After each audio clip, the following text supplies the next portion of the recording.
I accidentally witnessed a murder. Just as I took out my phone to call the police, the light suddenly turned on. It turned out my wife had gotten up for water.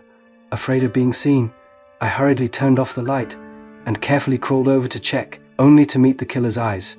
The killer gestured with his hand, counting the floors of my building, then began walking toward me. I first grabbed a baseball bat and quickly locked the door. What I didn't know at the time was the woman downstairs hadn't actually died yet. She was trying to call the police.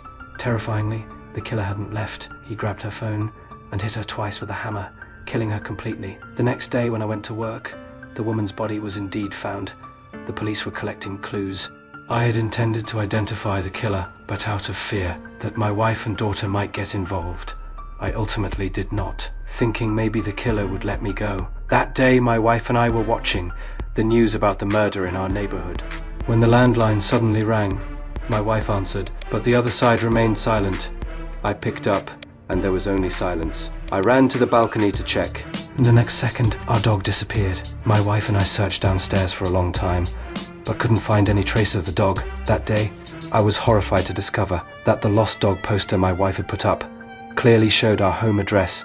I hastily tore down the poster, praying the killer hadn't seen it. A female neighbor from the 4th floor suddenly came over, claiming she had also witnessed the murder.